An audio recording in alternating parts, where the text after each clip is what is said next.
नमस्कार। दिन भर की खबरों का हर अपडेट और फॉलो अप लेकर मैं हाजिर हूं आपके साथ दीपशिखा। खबरों की खबर या फिर खबरों पर असर, हमारे संवाददाता खबरों के पीछे दौड़ते हैं दिन भर। ग्राउंड जीरो से सीधी खबर बताएंगे जनता रिपोर्टर्स। कार्तिक मास की पूर्णिमा को गुरु नानक जयंती मनाई जाती है। इस दिन को गुरु पर्व के नाम से भी जाना जाता है। वहीं आपको बता दें कि इस दिन सिख धर्म के सबसे पहले गुरु गुरु नानक देव जी का जन्म हुआ था। सिख धर्म को मानने वाले लोग इस दिन भजन कीर्तन करते हैं। साथ ही आज के दिन सिख धर्म के लोग बड़े पैमाने पर कार्यक्रम भी आयोजित करते हैं। आपको बता दें कि प्रधानमंत्री, राष्ट्रपति समेत कई लोगों ने गुरु पर्व की बधाई दी है।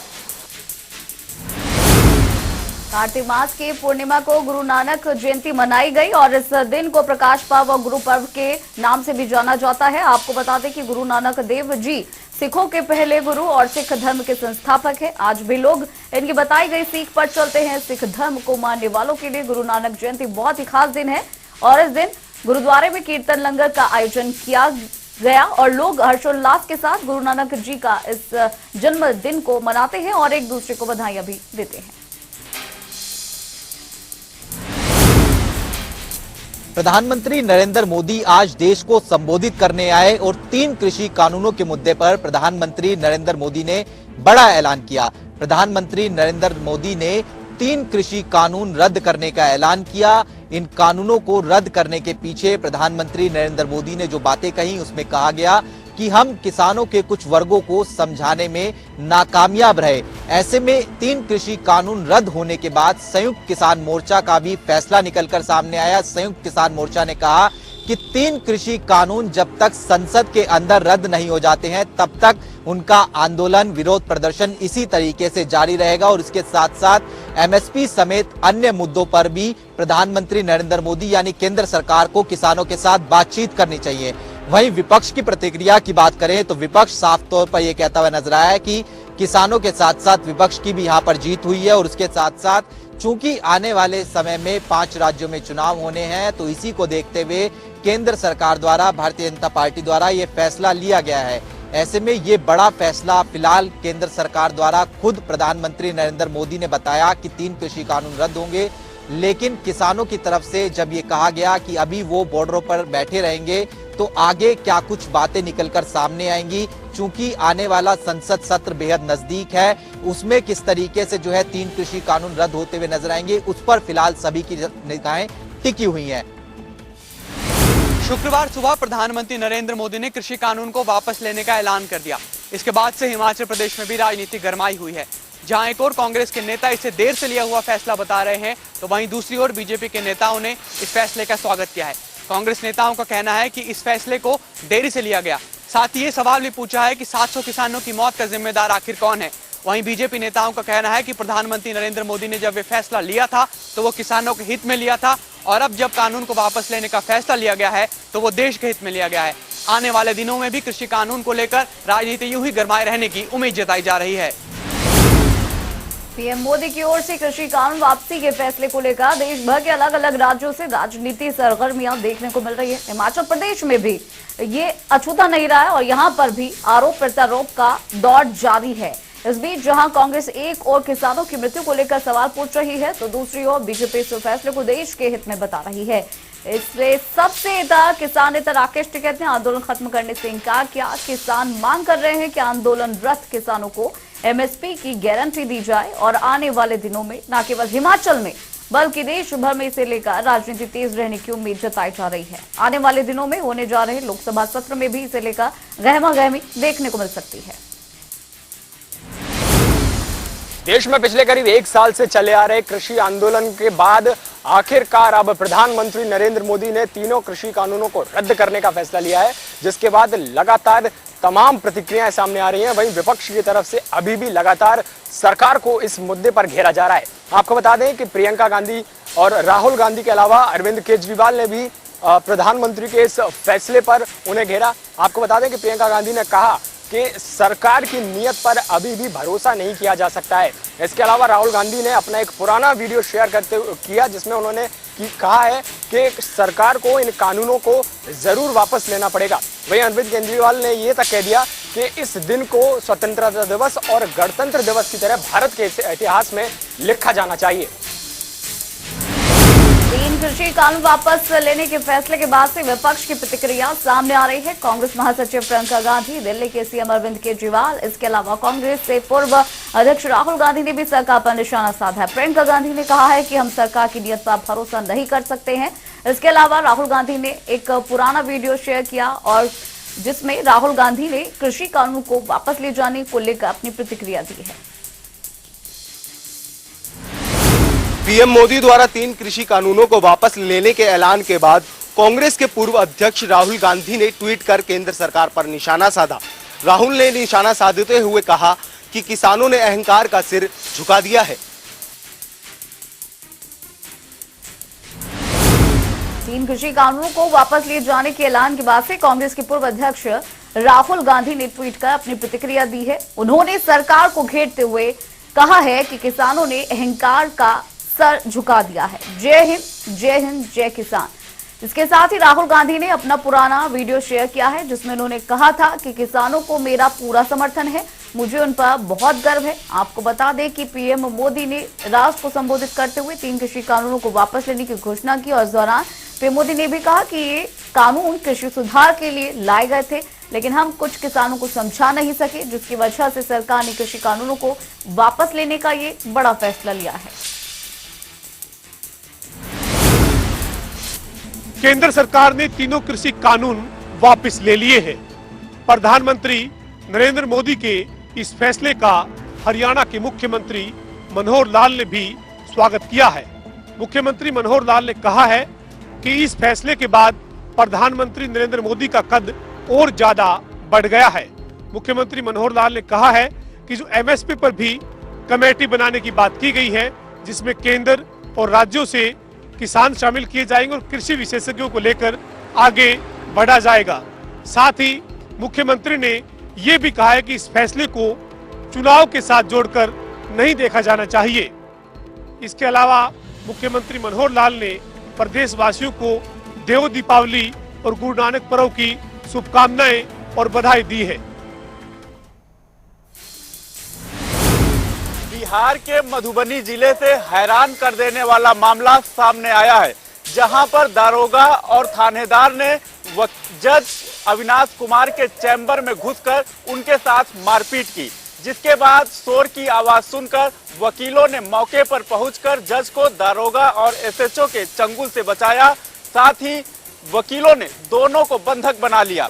फिलहाल इस हैरान कर देने वाले मामले पर पटना हाईकोर्ट ने स्वतः संज्ञान लिया है। साथ ही 29 नवंबर को होने वाली सुनवाई में बिहार के डीजीपी को भी मौके पर मौजूद रहने के लिए कहा है।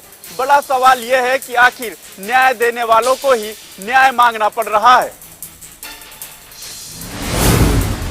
बिहार के मधुबनी जिले से हैरान करने वाला मामला सामने आया, जहां पर दारोगा और थानेदार ने चैम्बर में घुसकर पिस्टल की नोक पर जज के साथ मारपीट की और इस दौरान चैम्बर से शोर की आवाज सुनकर वकील चैम्बर की ओर भागे।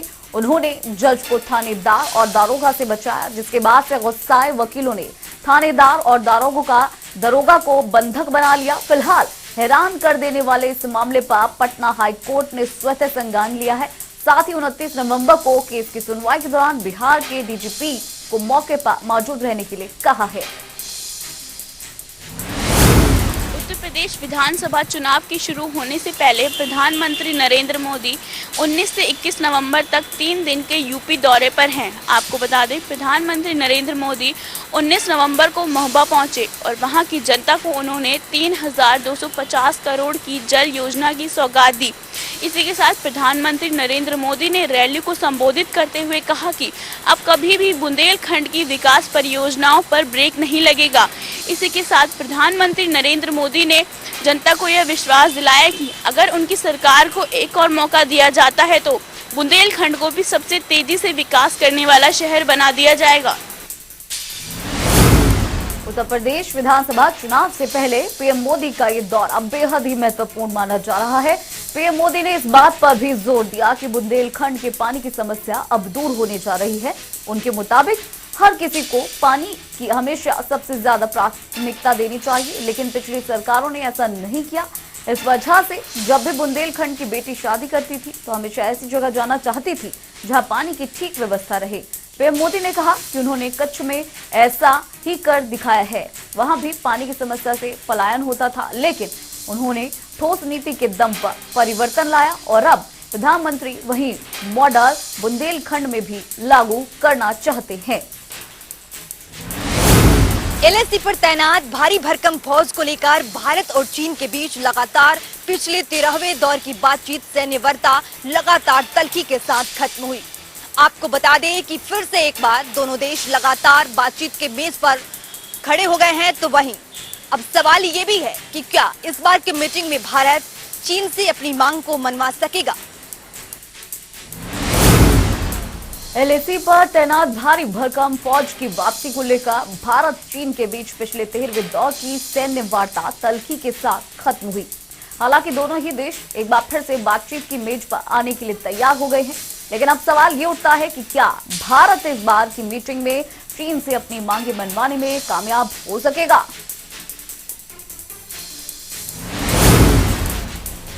सीएम मनोहर लाल ने की कपाल मोचन मेले में शिरकत।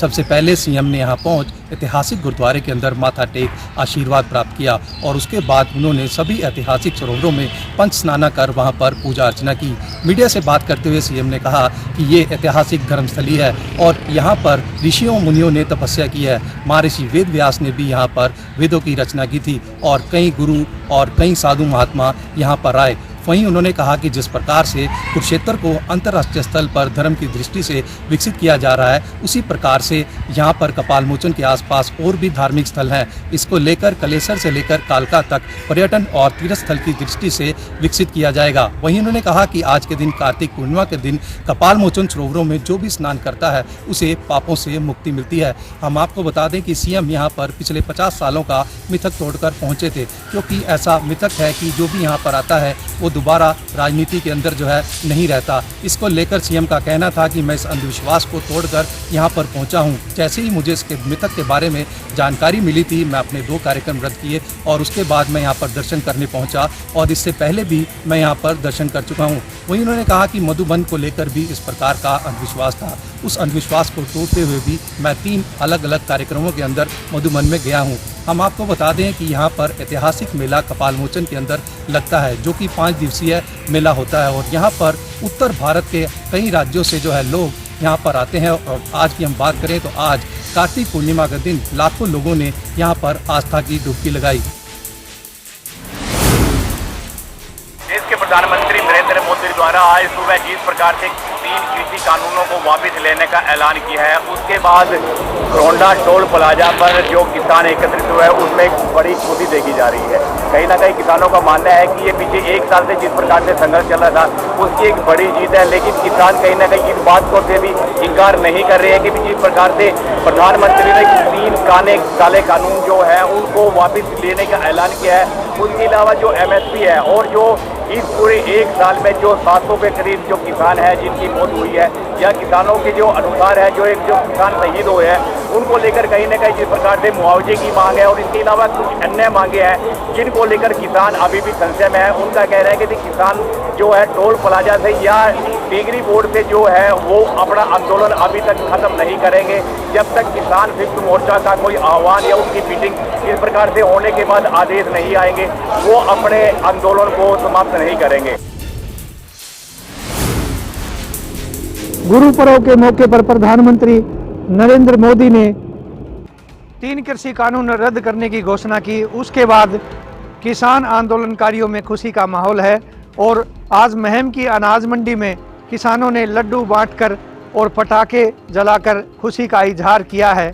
हालांकि किसानों का कहना है कि किसानों की असली जीत उस दिन होगी जब सरकार MSP की गारंटी देगी और जो 3 कृषि कानून हैं उन्हें संसद सत्र बुलाकर उसमें रद्द किया जाएगा।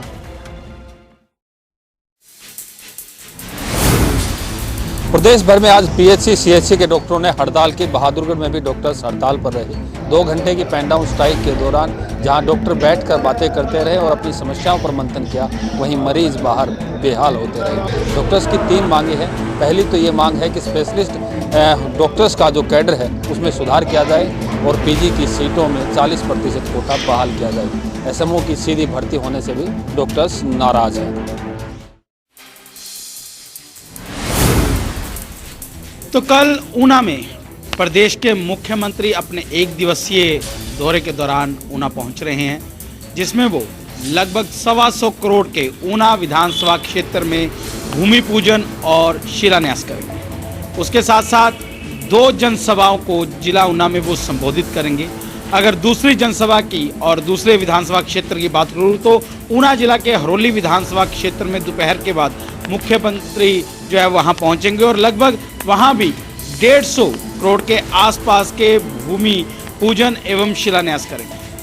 आपको बता दें कि मुख्यमंत्री 4 सालों में ये 5वां बड़ा दौरा जो है वो बताया जा रहा है, जिसमें वो करोड़ों की सौगात जो है जनता को समर्पित करेंगे। उसके साथ साथ सतपाल सिंह सती ऊना में जहां मुख्यमंत्री का स्वागत करेंगे, वहीं हरोली विधानसभा क्षेत्र की बात करें तो HPSIDC के प्रदेश उपाध्यक्ष प्रोफेसर राम कुमार जो है वहां मुख्यमंत्री का स्वागत करेंगे।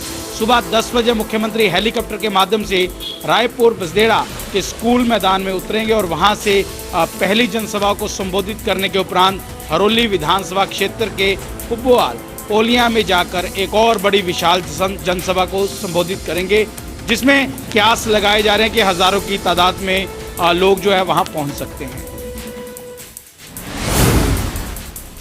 बीते दिन देर शाम निर्माणाधीन बेसमेंट की मिट्टी के नीचे 4 मजदूर दब गए थे, जिन्हें 3 घंटे के रेस्क्यू ऑपरेशन के बाद बाहर निकाला गया, लेकिन तब तक 3 ने दम तोड़ दिया। मरने वालों में एक 16 वर्षीय युवती सहित एक महिला तथा एक पुरुष शामिल है।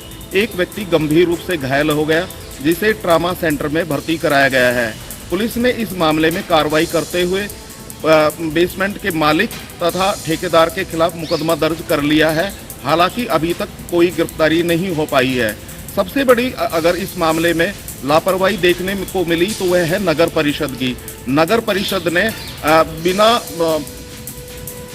अनुमति के यह निर्माण कार्य हो रहा था। अगर नगर परिषद के अधिकारी समय रहते कार्रवाई करते तो 3 जिंदगियां नहीं जाती। प्रदूषण को लेकर के दिल्ली से लेकर पूरा एनसीआर त्राहिमाम कर रहा है, जिसको लेकर केंद्र सरकार और हरियाणा सरकार दोनों ही अलर्ट नजर आ रही हैं, क्योंकि जो है वायु की गुणवत्ता है, जो एक्यू है जो है लगभग 300 से पार जा रहा है। अगर महेंद्रगढ़ जिले की भी बात करें तो यहाँ जो है जो हवा की जो है क्वालिटी है वो इतनी खतरनाक है कि जो बुजुर्ग लोग हैं उनको परेशानी हो रही है। हवा की गुणवत्ता को देखते हुए जो यहाँ प्रदूषण फैला रही इकाइयों पर शिकंजा कसने के लिए खुद मुख्यमंत्री उड़न दस्ता यहाँ पर लगातार दम बिछ दे रहा है। और बीती देर शाम मुख्यमंत्री उड़न दस्ते ने धोलेड़ा क्रेशर जोन के अंदर में एक रबर टायर फैक्ट्री को पकड़ा, जो कि बिल्कुल ही निहायत अवैध रूप से चल रही थी और बहुत ही भारी मात्रा में प्रदूषण फैला रहा था, जिसकी जो है लोगों द्वारा सूचना मिलने पर मुख्यमंत्री उड़न दस्ता ने खुद मौके पर पहुंच करके उस पर छापेमारी की है। जो प्रदूषण के साथ साथ कई अन्य अनियमितताएं भी है उसके अंदर में भारी मात्रा में पाई गई हैं। फिलहाल जो है मुख्यमंत्री उड़न दस्ता द्वारा जो है कंपनी के संचालक के खिलाफ जो है थाने में शिकायत दर्ज कराई गई है। बहरहाल जो भी हो, अब देखना यही होगा कि मात्र एक फैक्ट्री पर कार्रवाई होती है या फिर और अन्य इकाइयां जैसे क्रेशर स्टोन क्रेशर्स हैं वो भी जो है भारी मात्रा में प्रदूषण फैला रही हैं, उन पर भी कोई कार्रवाई होती है। फतेहाबाद में 9 नवंबर को हुए सुखदेव हत्याकांड में पुलिस ने एक बड़ी सफलता हासिल की है। पुलिस ने इस हत्याकांड में शामिल 3 युवकों को गिरफ्तार किया है। फिलहाल पुलिस द्वारा इन युवकों को आज कोर्ट में पेश किया जाएगा। कोर्ट में पेश करने के बाद इनका रिमांड कोर्ट से मांगा जाएगा। रिमांड के दौरान पुलिस अब इस पूरे मामले में क्या खुलासा कर पाती है, ये देखने वाली बात होगी। फिलहाल आपको बता दें कि सुखदेव हत्याकांड में शामिल मनी ने प्रथम पूछताछ में ये बताया है कि उसने अपने पिता से हुई मारपीट का बदला लेने के लिए इस घटना को अंजाम दिया था। चलिए फिलहाल रुकिए एक छोटे से ब्रेक के लिए, तब तक बने रहिए जनता टीवी के साथ।